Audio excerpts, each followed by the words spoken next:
As a sliver of residual light in a 1219 AD London midnight struggled through the heavy stained glass windows of Caversham Manor, it slanted across an old man's hands, scarred by countless battles yet pale, almost translucent.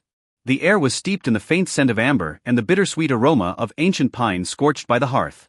Within an inner chamber shrouded by heavy velvet curtains, where the rhythmic crashing of the distant Thames against the embankments could be heard, a man with hair and beard as white as silver sat quietly, opening his empty hands. He was not calculating the vast fiefdoms and manors that once belonged to him. Instead, within the sanctuary of his mind, rendered preternaturally sharp by long seclusion, he chewed over the philosophical metaphors of honesty found within the knightly contract. He was William Marshall, the man dubbed by his contemporaries as the greatest knight that ever lived, now quietly making his peace with death in the dead of night. This is a chronicle of how humility erupts into power, and how despair is transmutated into nobility. The genesis of William Marshall's life held none of the splendor of a duke's firstborn. Instead, it was a deep grey foundation woven from the acrid smoke of civil war and the looming shadow of the gallows.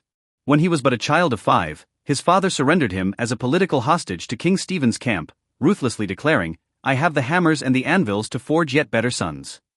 As a youth who teetered on the precipice of death but possessed a pathological sensitivity to rules, he inherited a microcosm that was ruthlessly cold, obsessed with the primal stakes of survival.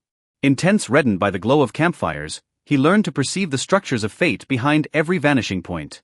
This pursuit of the truth of order became the only armor that guarded his reality amidst a chaotic world.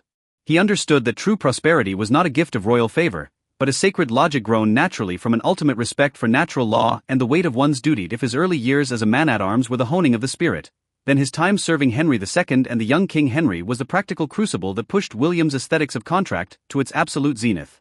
Amidst the fractured endgame of the young king's rebellion, he decisively chose to fulfill his oath to his lord, even if it meant facing the crushing weight of an entire empire within a camp filled with suspicion and bloodshed. In those quiet nights where only the scratching of a quill could be heard, he issued silent commands that stabilized the Plantagenet order through the ruthlessly precise calculation of feudal codes and muster rolls.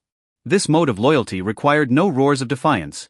Rather, in an age that worshipped brute force, it transformed power into an intellectual long march along the edge of conscience. In that moment, William Marshall was the most sober and solitary artisan in all of Europe, standing like a marble bell tower, solitary yet indestructible. The summit of power in the eyes of the wise is often manifested as the penetration of truth. When William finally took to the field in his 70s to save the young king at the Battle of Lincoln, what he gained was a void born of seeing through the rise and fall of empires. Within his study, filled with the scent of aged oak, he silently observed the intricate details of nobles who had both elevated and betrayed him. He discovered that grand imperial ideals, once seemingly invincible, possessed a profound fragility in the face of the cold corpses of his soldiers, a fragility more powerful than any divine oracle. This process of returning from god of war to Lord Regent was fraught with intellectual struggle. He wrote in a letter to a friend, "I once believed I was performing miracles, now I find I am merely searching for a point of convergence within the scarred fissures of memory, where the soul no longer falls." This expansive clarity became his hardest armor against the storms of royal caprice. The final season of William Marshall was spent in a state of profound solemnity and a silence illuminated by the radiance of a sage. At the dawn of May 1219 AD, the fine rain in London fell soundlessly, washing the steps of the Temple Church into a translucent, solemn grey. By then, his body had become remarkably light from decades of warfare. His heavy mail had long since been replaced by a faded white robe draped over his frail frame. In his final conscious moments, he requested his family carry him to the window to look upon the grey mists of the Thames, a scene resembling a master's underpainting, one last time.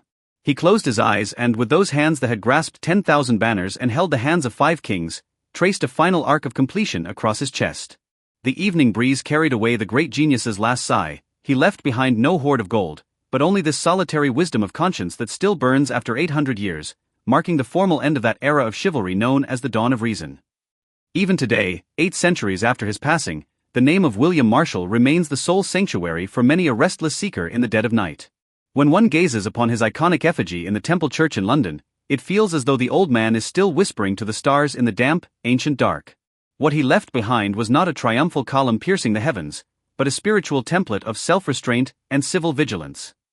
He teaches us that even if the entire world besieges you with turmoil, even if your era is destined to collapse, the order within your heart is governed solely by your own perception of truth. He maintained absolute lucidity amidst absolute shadows and held firm to logic amidst absolute temptation. His life was a long, intellectual pilgrimage seeking sacred rhythms amidst a complex and chaotic world.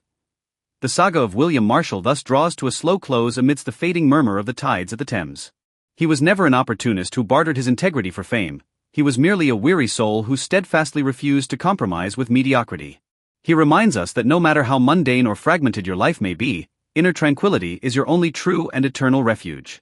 Believe that every life has its own Caversham time. A private space for dialogue with a self that requires no outward explanation. It lies not in trophies or acclaim, but in your every steady breath and your gentle gaze upon the world. May the serenity and vastness of William become the softest feather in your dreams, carrying you toward that most peaceful and expansive shore of the inner soul. Good night, and may your dreams be fair.